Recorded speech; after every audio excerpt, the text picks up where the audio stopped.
Dear children, in our last 3 videos, we have completely finished learning our lesson 1 of biology.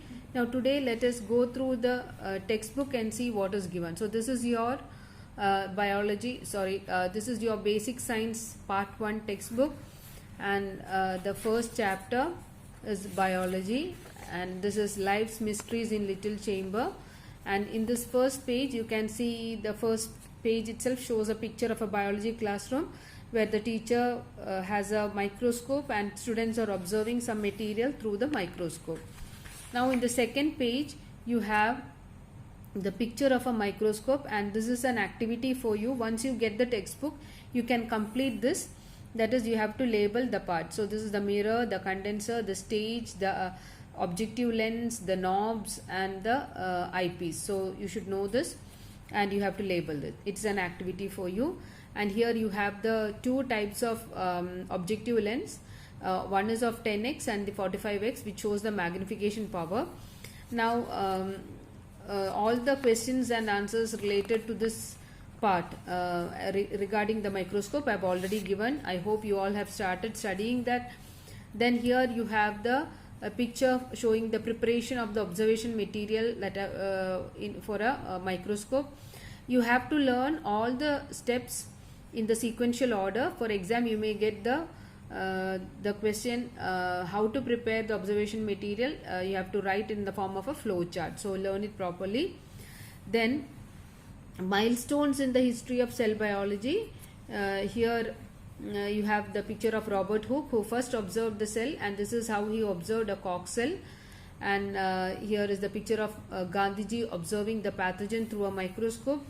Now all the scientists related to cell biology, Robert Brown, all this we have already learned, who observed a nucleus.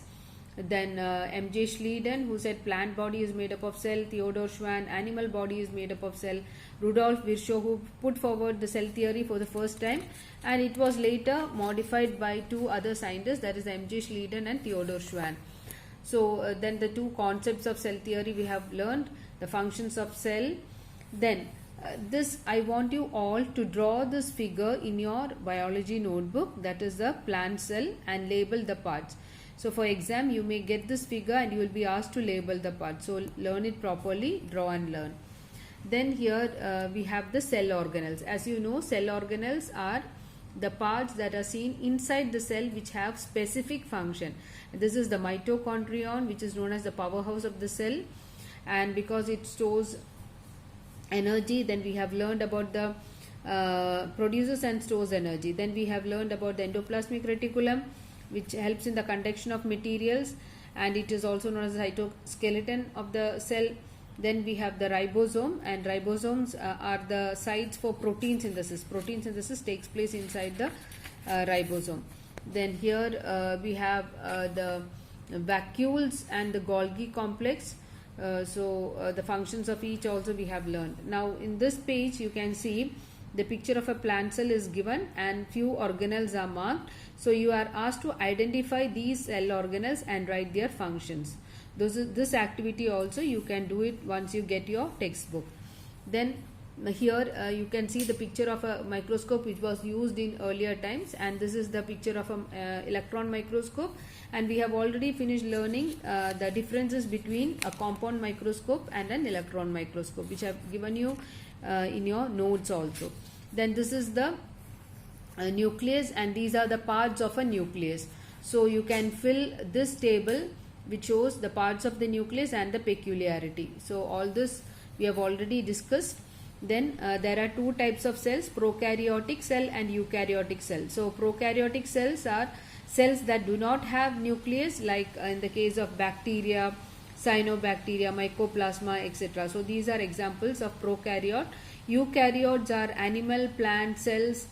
They have amoeba. So these amoeba, animal cell and plant cells have nucleus. So they are known as the eukaryote. Eu means true nucleus. Karyon means nucleus.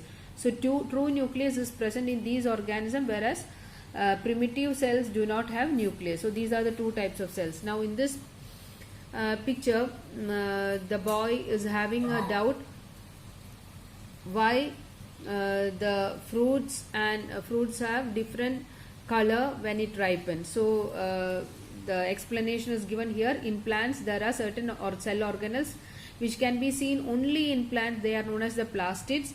Plastids are of three types: chloroplast, chromoplast and leucoplast. So chloroplast is green colored plastid which help in photosynthesis. Chromoplast are colored plastids, and there are three types: xanthophyll, carotene and anthocyanin. So these colors are because of chromoplast. And leucoplast, they do not have any color. They are seen in parts where food is stored. And you know that mango, unripe mango is green in color, and when it ripens it becomes yellow color. Why? Because chloroplast changes to chromoplast. And you know that ripe mangoes are very sweet. There the changes, the starch when it ripens is changed into sugar. So coming to the next page, here you can see the animal cell, and I want you to draw this structure of animal cell in your notebook and label the parts. Now the major difference between a plant cell and an animal cell is, in animal cell these cell organelles, that is centrosome and lysosome, can be seen only in animal cell and they are absent in plant cell. So here again an illustration is given which you can complete. Here these are the common cell organelles which can be seen both in animal and plant cell, and they are the nucleus, the cell membrane, endoplasmic reticulum, mitochondrion, Golgi complex, ribosome. And the organelles that can be seen only in animal cell is lysosome and centrosome. This one, these two can be seen only in animal cell, and the organelles that can be seen only in plant cell: cell wall, vacuole and plastid. So this is given in this page, and then that's all. So we have learned many things, like we have learned what is the cell is the fundamental unit of life, and we have learned about the milestones in the history of cell biology. Then we learned the cell organelles and the functions, then difference between a plant cell and animal cell, then what are the steps in taking the section of a plant cell, a plant material or a stem of a plant, then how to handle a microscope, what are the parts of the microscope. So these are the topics which we have learned from this lesson. Now let us assess this part. I've already explained to you. So this is a concept map which shows an animal cell. So I want you to complete this in your to draw this is take it as an assignment and draw this in your notebook. That is the concept map related to the structure of animal cell. Then here again in your textbook you can see the second is they have given the plant cell, and you are asked to identify these parts A, B, C, D and E. So the part A is the chloroplast, and the function of chloroplast is photosynthesis. Then B is the cell wall. B is the mitochondrion. This part, this is the mitochondrion. Then C is the endoplasmic reticulum.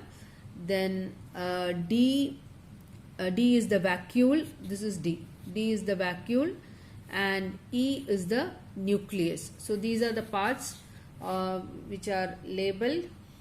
So you are asked to identify and also write the functions of these.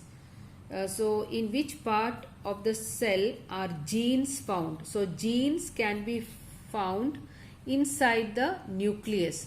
Genes are seen inside the nucleus, that is inside the chromatin reticulum, which are found inside the nucleus. So this is about the lesson. I hope you all understood the lesson properly. Learn the notes which I have already given you and do all the assignments. So in this lesson I want you to draw the picture of animal cell and plant cell, and once you get your textbook, complete all the activities in your text.